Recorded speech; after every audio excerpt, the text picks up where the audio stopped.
참으로 인생은 아무도 모릅니다. 저는 25살 영국 여대생이었습니다.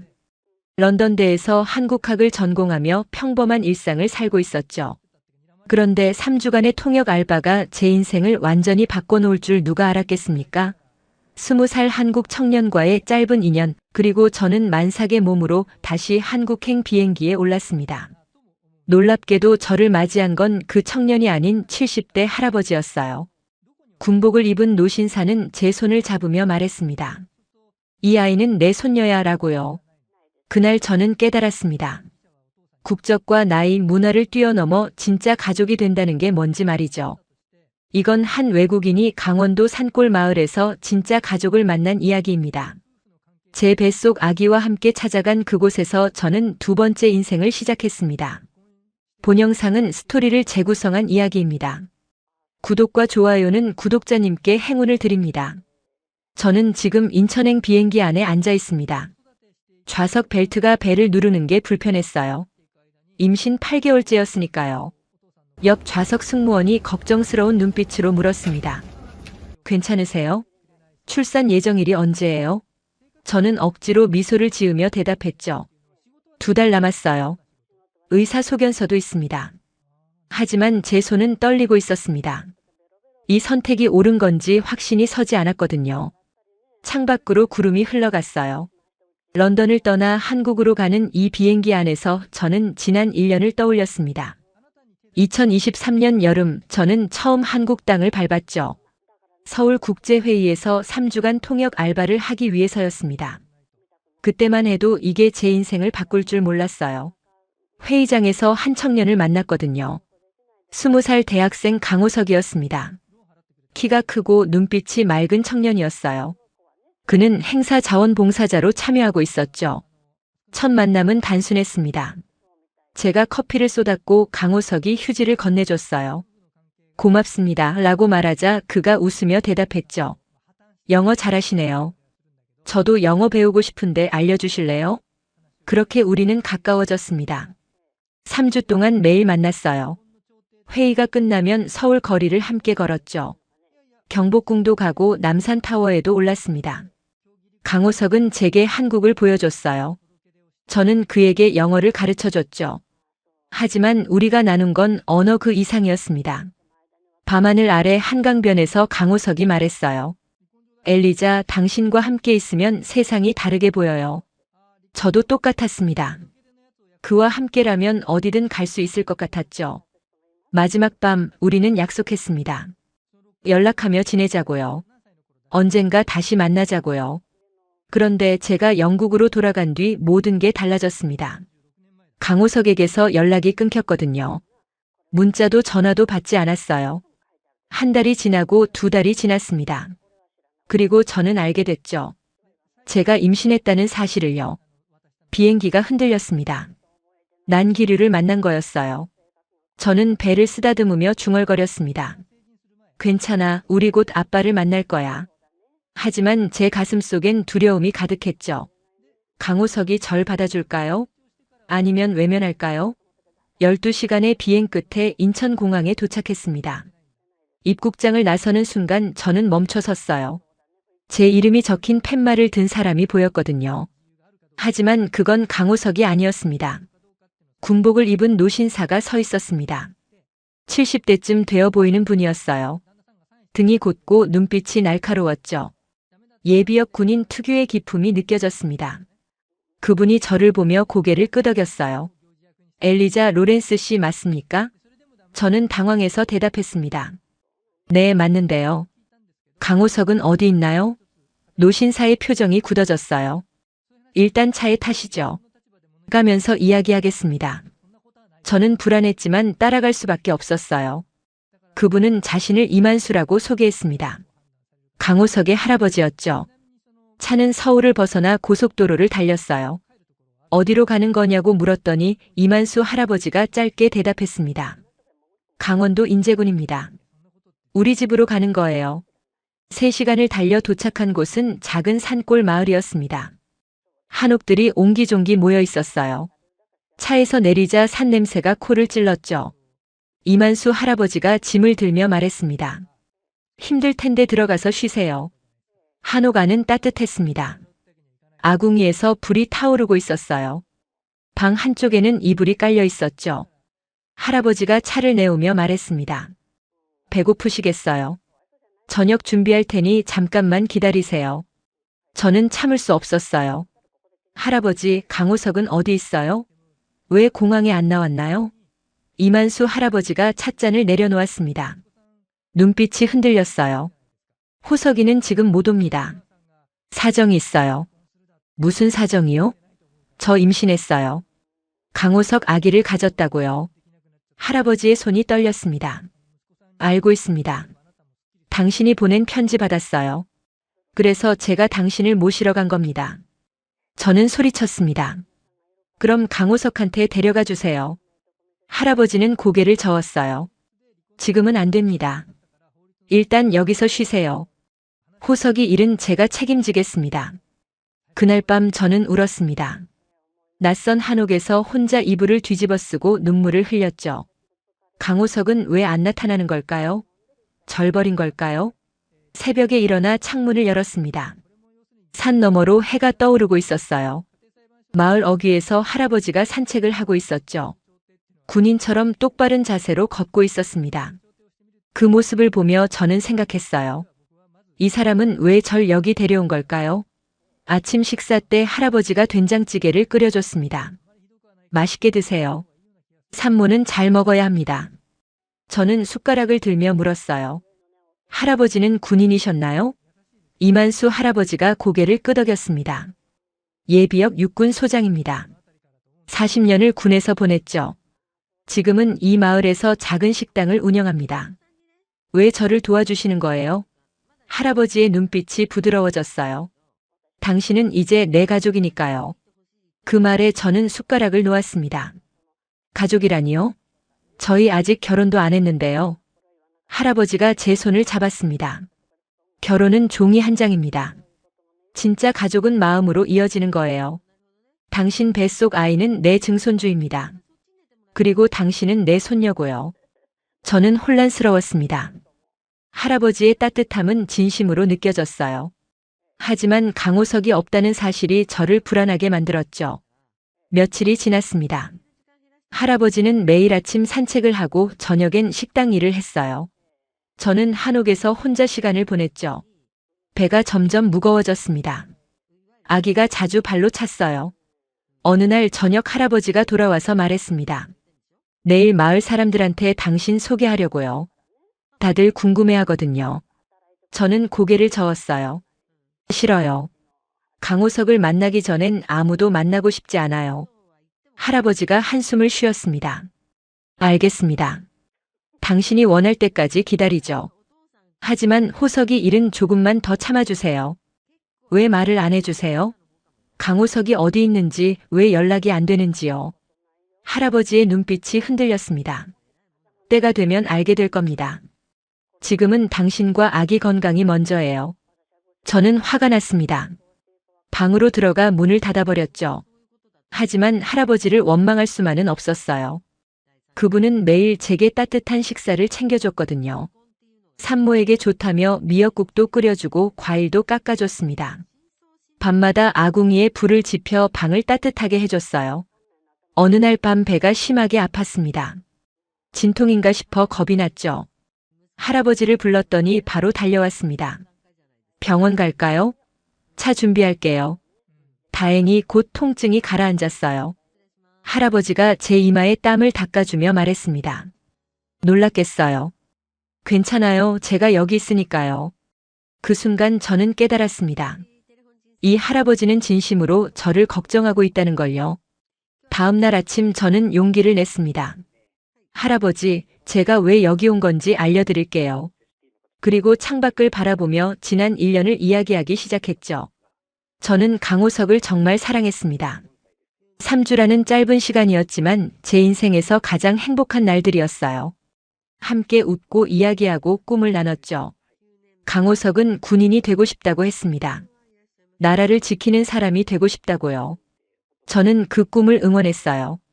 하지만 영국으로 돌아간 뒤 연락이 끊겼습니다. 문자를 보내도 답이 없었고 전화도 받지 않았죠.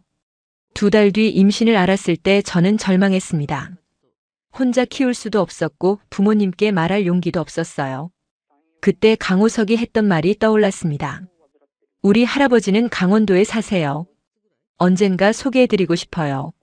저는 인터넷을 뒤져 할아버지 주소를 찾았어요. 그리고 편지를 썼습니다. 할아버지님, 저는 강호석을 사랑하는 엘리자입니다. 지금 그의 아이를 임신했어요. 도와주세요. 이만수 할아버지가 눈물을 닦았습니다. 그 편지를 받고 제 가슴이 찢어지는 것 같았어요. 손주가 무책임하게 군 건 아니라는 걸 알았거든요. 그래서 당신을 모시러 간 겁니다. 저는 눈을 감고 그때를 떠올렸습니다. 2023년 7월 서울은 무더웠어요. 국제회의장은 에어컨이 빵빵하게 틀어져 있었죠. 저는 영안 통역사로 일하고 있었습니다.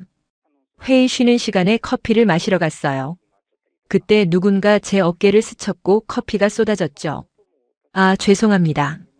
돌아보니 키 큰 청년이 서 있었어요. 강호석이었습니다. 그는 황급히 휴지를 건네며 사과했죠. 정말 미안해요. 괜찮으시죠? 저는 웃으며 대답했습니다. 괜찮아요. 옷에 안 묻었어요. 강호석이 안도하며 말했어요. 다행이다. 혹시 통역사 맞으세요? 영어 정말 잘하시네요. 그렇게 우리는 이야기를 시작했습니다. 강호석은 대학교 2학년이었어요. 국제관계학을 공부하고 있었죠. 군입대를 앞두고 있다고 했습니다. 로티시 지원했는데 합격했어요. 내년 초에 입대할 거예요. 저는 감탄했습니다. 대단하네요. 장교가 되는 거잖아요. 강호석이 쑥스럽게 웃었어요. 할아버지가 군인이셨거든요. 그 영향을 많이 받았죠. 점심시간마다 우리는 만났습니다. 회의장 근처 식당에서 밥을 먹었어요. 강호석은 한국 음식을 소개해줬죠. 김치찌개, 비빔밥, 떡볶이까지 다양하게 맛봤습니다. 저는 영국 문화를 이야기해줬어요. 강호석은 눈을 반짝이며 들었습니다. 언젠가 영국에 가보고 싶어요. 런던 타워도 보고 빅벤도 보고 싶어요. 제가 말했죠. 그럼 제가 안내해 드릴게요. 주말이 되자 강호석이 제안했습니다. 서울 구경시켜 드릴까요? 우리는 경복궁에 갔어요. 한복을 입고 사진도 찍었죠. 강호석이 말했습니다. 엘리자 씨, 한복 정말 잘 어울려요. 마치 조선시대 공주 같아요. 저는 얼굴이 빨개졌어요. 고마워요. 강호석 씨도 멋있어요. 남산타워에 올라갔을 때였습니다. 서울 야경이 눈앞에 펼쳐졌어요. 강호석이 조용히 말했죠. 엘리자, 당신을 만나서 정말 행복해요. 저도 마음이 떨렸습니다. 저도요, 강호석 씨. 당신과 함께 있으면 시간이 너무 빨리 가요. 우리는 자물쇠에 이름을 새겼습니다. 강호석 그리고 엘리자. 영원히 함께라고 적었죠. 마지막 주가 다가왔습니다. 회의가 끝나는 날이었어요. 강호석이 한강변으로 데려갔죠. 밤하늘엔 별이 총총했습니다. 엘리자, 제가 영국에 가도 될까요? 당신을 보러 가고 싶어요. 물론이죠. 언제든 환영이에요. 강호석이 제 손을 잡았습니다. 군대 다녀올게요. 그리고 꼭 당신을 찾아갈게요. 약속해요. 저는 고개를 끄덕였어요. 저도 약속할게요. 기다릴게요. 그날 밤 우리는 서로를 꼭 안았습니다. 다음 날 저는 인천공항으로 향했어요. 강호석이 배웅을 나왔죠. 게이트 앞에서 마지막 인사를 나눴습니다. 잘 가요, 엘리자.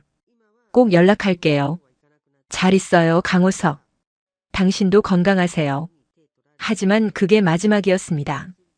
영국에 돌아간 뒤 강호석의 연락은 끊겼어요. 런던으로 돌아온 저는 매일 휴대폰을 확인했습니다. 강호석에게서 문자가 올 거라 믿었어요. 하지만 일주일이 지나도 아무 연락이 없었죠. 저는 먼저 문자를 보냈습니다. 강호석, 잘 지내요? 런던은 비가 많이 와요. 답장이 없었어요. 다시 문자를 보냈죠. 강호석, 제 문자 못 받은 거예요? 걱정돼요. 여전히 답이 없었습니다. 전화를 걸어봤어요. 신호는 갔지만 받지 않았죠. 한 달이 지났습니다. 저는 불안해지기 시작했어요. 혹시 사고라도 난 건 아닐까요? 아니면 마음이 변한 걸까요? 학교 수업에 집중할 수 없었습니다. 교수님이 물었어요. 엘리자, 요즘 왜 그래요? 성적이 떨어지고 있어요. 죄송해요, 교수님. 개인적인 일이 좀 있어서요. 2달째 되던 어느 날 아침이었습니다. 일어나자마자 속이 메스꺼웠어요. 화장실로 달려가 토했죠. 며칠간 계속됐습니다. 가슴도 아프고 몸이 나른했어요. 친구가 말했습니다. 엘리자, 병원 가봐. 이거 임신 증상 같은데? 저는 고개를 저었어요. 설마요. 그럴 리 없어요. 하지만 마음 한구석이 불안했죠. 약국에서 임신 테스트기를 샀습니다. 화장실에서 검사를 했어요. 2줄이 나타났습니다. 양성이었죠. 저는 주저앉았습니다. 어떡하죠? 정말 임신이에요? 병원에 갔더니 의사가 확인해 줬어요. 축하합니다. 임신 8주예요. 건강한 아기예요. 저는 울음이 터졌습니다. 기쁨보다 두려움이 컸어요. 강호석과 연락이 안 되는 상황에서 혼자 아이를 키울 수 있을까요? 부모님께 말할 용기가 나지 않았습니다.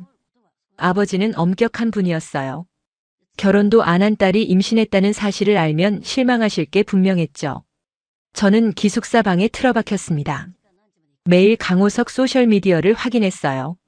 하지만 업데이트가 없었죠. 마지막 게시물은 3개월 전이었습니다. 서울 남산타워에서 찍은 사진이었어요. 저와 함께 찍은 바로 그날이었죠. 댓글을 달았습니다. 강호석 연락주세요. 중요한 얘기가 있어요. 답장은 오지 않았어요. 3개월째 배가 나오기 시작했습니다.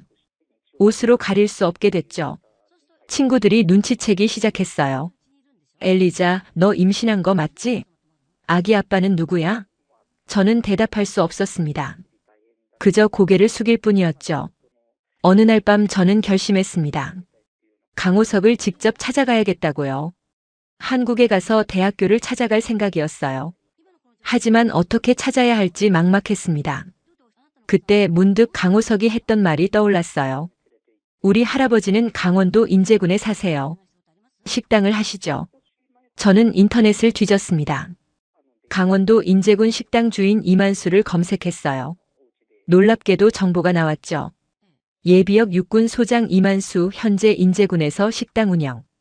주소도 나와 있었습니다. 저는 편지를 썼어요. 할아버지님, 처음 뵙겠습니다. 저는 엘리자 로렌스라고 합니다. 손주 강호석을 사랑하는 사람이에요. 지금 그의 아이를 임신했습니다. 하지만 강호석과 연락이 되지 않아요. 도와주세요. 편지를 붙이고 일주일이 지났습니다. 답장이 왔어요. 할아버지의 답장은 짧았습니다. 한국으로 오세요. 제가 책임지겠습니다. 항공권 값을 송금해 드릴 테니 날짜를 알려주세요. 저는 떨리는 손으로 답장을 썼어요. 다음 주에 갈 수 있어요. 감사합니다. 그렇게 저는 런던을 떠나 한국으로 왔습니다. 인천공항에서 할아버지를 만났고 지금 이 한옥에 있는 거죠. 일주일이 지났습니다. 할아버지는 저를 가족처럼 대했어요. 아침마다 따뜻한 미역국을 끓여줬죠. 산모는 미역국을 많이 먹어야 합니다. 출산 후 회복에도 좋아요. 저는 처음엔 낯설었습니다. 영국에선 미역국을 먹어본 적이 없었거든요. 하지만 먹다 보니 구수하고 맛있었어요. 할아버지가 웃으며 말했죠. 입맛에 맞나 보네요. 다행이에요. 어느 날 할아버지가 마을 사람들을 소개시켜줬습니다. 옆집 할머니가 찾아와 과일을 건넸어요. 애 낳을 사람한테 좋은 거예요. 많이 드세요. 건너편 아주머니는 아기 옷을 가져왔죠. 우리 손주 입었던 건데 깨끗해요. 쓰세요. 저는 감동했습니다. 낯선 외국인인 저를 이렇게 따뜻하게 대해주다니요. 할아버지가 말했어요. 여긴 작은 마을이지만 정이 많은 곳입니다. 당신도 이제 우리 식구예요. 며칠 뒤 할아버지가 식당에 데려갔습니다. 작은 한식당이었어요. 벽에는 할아버지의 군복 사진이 걸려 있었죠. 젊은 시절 사진이었습니다. 이게 할아버지세요? 정말 멋있으시네요. 할아버지가 쑥스럽게 웃었어요. 옛날 사진이에요. 40년을 군인으로 살았죠. 손님들이 들어왔습니다. 할아버지는 능숙하게 음식을 만들었어요. 된장찌개, 김치찌개, 제육볶음까지 척척 해냈죠. 저는 설거지를 도왔습니다. 할아버지가 말렸어요. 안 돼요. 몸조리 해야죠. 괜찮아요, 할아버지. 가만히 있는 게 더 답답해요. 그날 저녁 식당 문을 닫고 집으로 돌아왔습니다. 할아버지가 차를 내오며 말했어요. 엘리자, 당신은 참 강한 사람이에요. 혼자 여기까지 오다니 대단합니다. 저는 고개를 저었죠. 강한 게 아니에요. 그냥 선택의 여지가 없었어요. 할아버지가 제 손을 잡았습니다. 이제 혼자가 아니에요. 내가 있잖아요. 그리고 곧 호석이도 올 겁니다. 저는 가슴이 뭉클했어요. 이 할아버지는 정말 진심으로 저를 받아주고 있었죠. 밤마다 할아버지는 옛날 이야기를 들려줬습니다. 전쟁 때 이야기, 군 생활 이야기, 손주들 이야기까지요. 호석이는 어릴 때부터 착했어요. 공부도 잘하고 효심도 깊었죠. 군인이 되겠다고 했을 때 제가 말렸습니다. 힘든 길이라고요. 하지만 호석이는 고집을 부렸어요. 할아버지처럼 나라를 지키고 싶다고요. 저는 물었습니다. 할아버지는 강호석이 자랑스러우시겠어요? 할아버지의 눈빛이 흔들렸어요. 자랑스럽죠. 하지만 걱정도 됩니다. 군대는 위험한 곳이니까요. 어느 날 배가 유난히 많이 움직였습니다. 아기가 3개 발로 찼어요. 할아버지가 제 배에 손을 얹었죠. 건강하게 자라고 있네요. 남자아이 같은데요? 저는 웃었습니다. 아직 몰라요. 성별 검사 안 했거든요. 할아버지가 말했어요. 남자든 여자든 상관없어요. 건강하게만 태어나면 됩니다. 한 달이 지났습니다. 배는 점점 무거워졌고 예정일이 다가왔어요. 하지만 여전히 강호석은 나타나지 않았죠. 저는 더 이상 참을 수 없었습니다. 할아버지를 마주 앉혔어요. 이제 말씀해 주세요. 강호석이 정확히 어디 있는지요. 할아버지가 깊은 한숨을 쉬었습니다. 알 권리가 있죠. 이제 말해야겠어요. 호석이는 지금 국군 수도병원에 입원해 있습니다. 저는 깜짝 놀랐어요. 병원이요? 무슨 일 있었어요? 할아버지의 목소리가 떨렸습니다. 로티시 훈련 중에 사고가 있었어요. 행군 중에 낙석을 맞았죠. 다리와 등에 심한 부상을 입었습니다. 제 눈에서 눈물이 흘렀어요. 언제요? 언제 다친 거예요? 당신이 영국으로 돌아간 직후였습니다. 9월 초였죠. 호석이는 의식을 잃었어요. 한 달간 중환자실에 있었습니다. 저는 손으로 입을 막았습니다. 그럼 제 연락을 못 받은 게 당연하잖아요. 할아버지가 고개를 끄덕였어요. 호석이는 당신을 잊은 게 아니에요. 연락하고 싶어도 할 수 없었던 겁니다. 왜 진작 말씀 안 하셨어요? 제가 알아야 했잖아요. 할아버지가 눈물을 닦았습니다. 호석이가 원하지 않았어요. 당신한테 짐이 되고 싶지 않다고요. 자기 모습을 보여주기 싫다고 했습니다. 무슨 소리예요? 저는 강호석을 사랑해요. 어떤 모습이든 상관없어요. 할아버지가 제 손을 잡았죠. 알아요. 그래서 제가 당신을 여기 데려온 겁니다. 호석이를 설득할 시간이 필요했어요. 저는 일어섰습니다. 지금 당장 병원에 데려가 주세요. 강호석을 만나야 해요. 할아버지가 말렸어요. 아직 안 돼요. 호석이가 준비되지 않았어요. 저는 소리쳤습니다. 준비가 무슨 상관이에요? 저 임신했어요. 곧 아기가 태어난다고요. 아빠가 필요해요. 할아버지의 눈빛이 흔들렸습니다. 알겠어요. 내일 호석이한테 연락해보죠. 그날 밤 저는 잠을 이룰 수 없었습니다. 강호석이 다쳤다니요. 그것도 심하게 다쳤다니요. 제가 영국에서 원망하고 있을 때 강호석은 병원 침대에 누워 있었던 거예요. 다음 날 아침 할아버지가 전화를 걸었습니다. 호석아, 할아버지야. 엘리자가 여기 있어. 당장 만나고 싶대. 전화 너머로 강호석의 목소리가 들렸어요.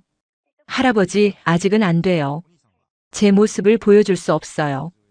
저는 전화기를 빼앗았습니다. 강호석, 저예요. 엘리자예요. 침묵이 흘렀어요.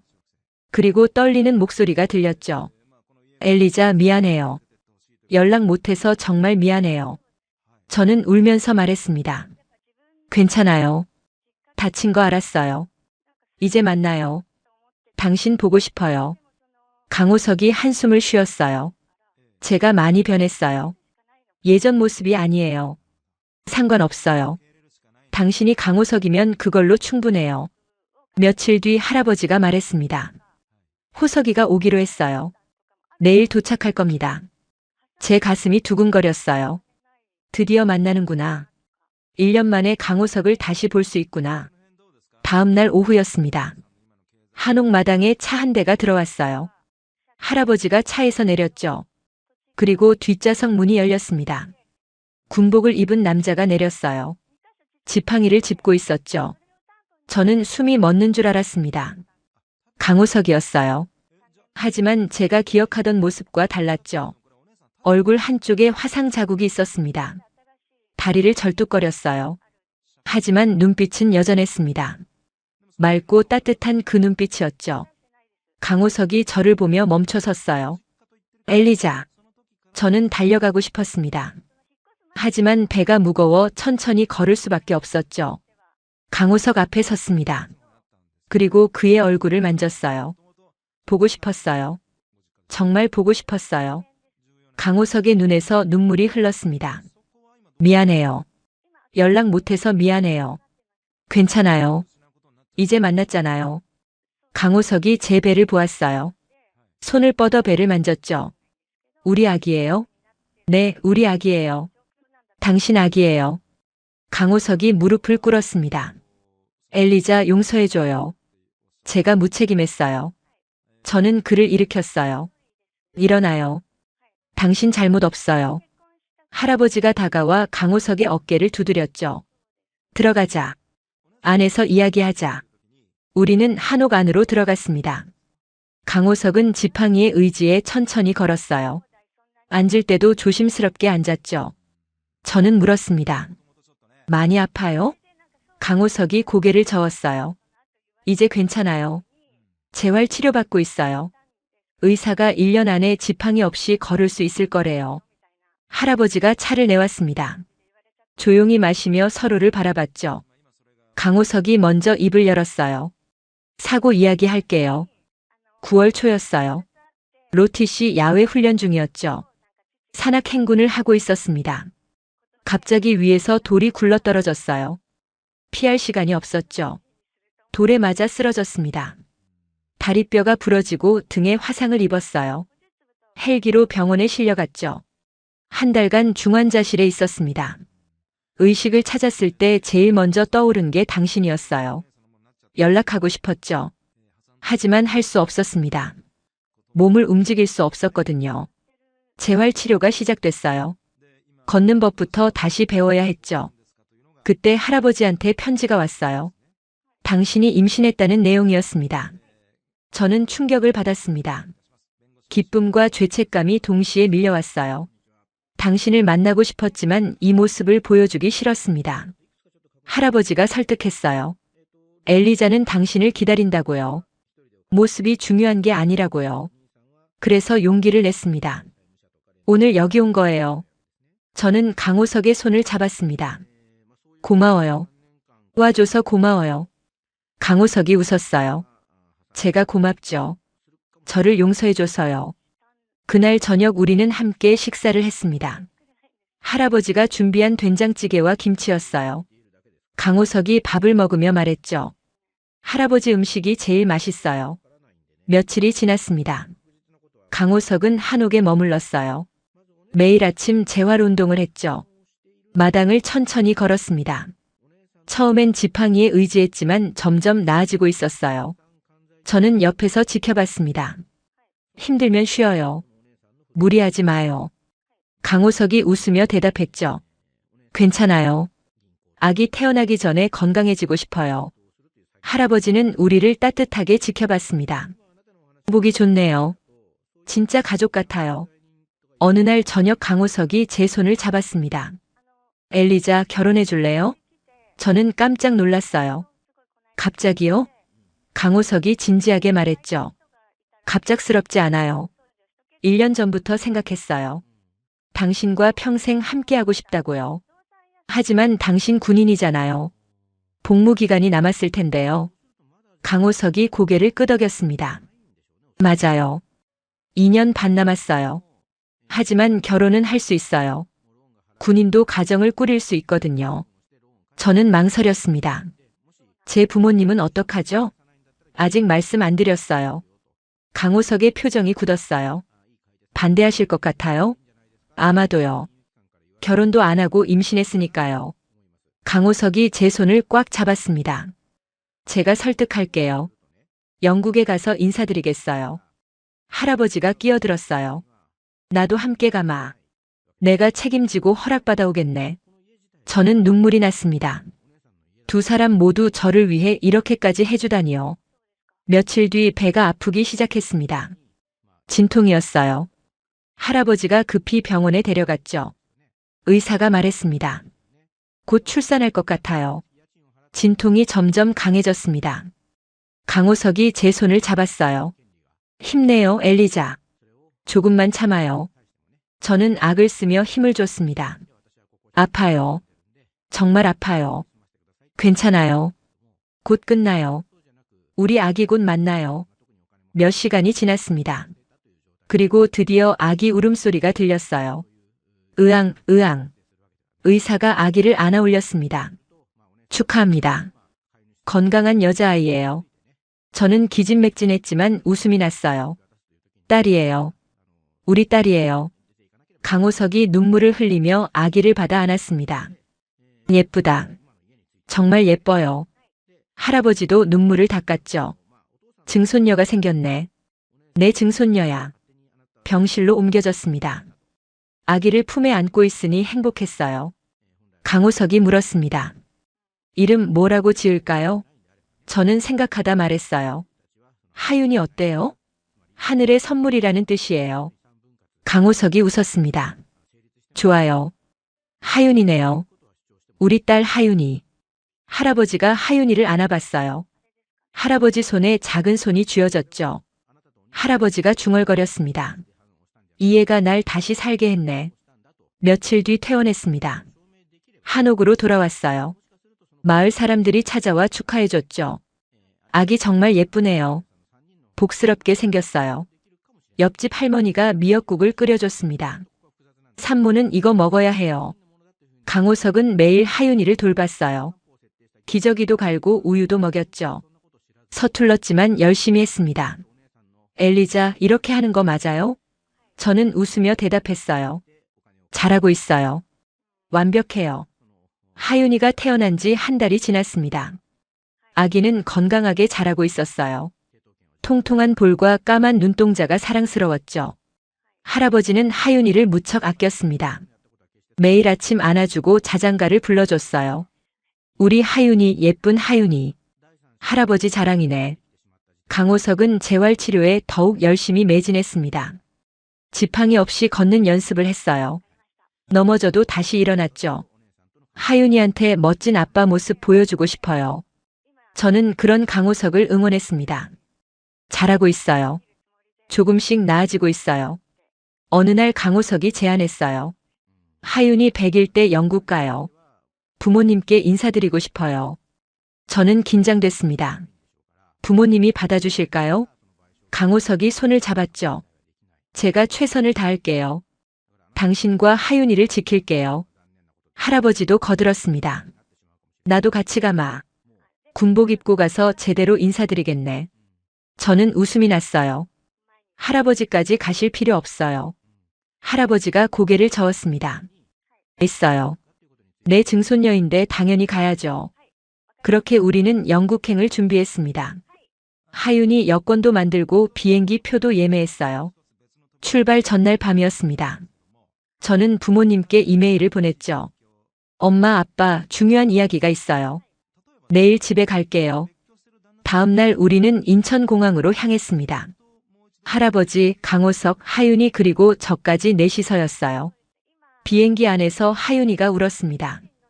강호석이 안아주며 달랬죠. 괜찮아, 하윤아. 조금만 참아. 런던에 도착했습니다. 부모님 집으로 향했어요. 문을 두드리자 어머니가 나왔죠. 엘리자? 깜짝이야. 언제 온 거야? 그리고 이 사람들은 누구고? 저는 심호흡을 했습니다. 엄마 소개할게요. 이분은 이만수 할아버지고요. 이 사람은 강호석이에요. 그리고 이 아기는 하윤이 제 딸이에요. 어머니의 얼굴이 굳었습니다. 뭐라고? 딸? 네, 엄마. 저 엄마 됐어요. 아버지가 나왔습니다. 무슨 소리야? 결혼도 안 했는데 애가 어디서 났어? 저는 고개를 숙였어요. 죄송해요, 아빠. 하지만 설명할게요. 강호석이 앞으로 나섰습니다. 안녕하세요. 저는 강호석이라고 합니다. 엘리자를 사랑하고 하윤이 아빠입니다. 책임지겠습니다. 아버지가 화를 냈어요. 책임? 이미 늦었어. 내 딸 인생 망쳐놓고 무슨 책임이야? 할아버지가 무릎을 꿇었습니다. 제 손주가 잘못했습니다. 하지만 진심으로 엘리자를 사랑합니다. 용서해 주세요. 어머니가 눈물을 흘렸어요. 일어나세요. 노인이 무릎 꿇을 일 아니에요. 저도 울었습니다. 엄마, 아빠 미안해요. 하지만 후회하지 않아요. 강호석을 사랑하고 하윤이를 사랑해요. 긴 침묵이 흘렀습니다. 아버지가 한숨을 쉬었어요. 들어와. 일단 들어와서 이야기하자. 우리는 집 안으로 들어갔습니다. 거실에 앉아 차를 마셨죠. 저는 지난 1년을 설명했습니다. 강호석과의 만남, 임신, 사고, 그리고 한국에서의 생활까지요. 부모님은 조용히 들었어요.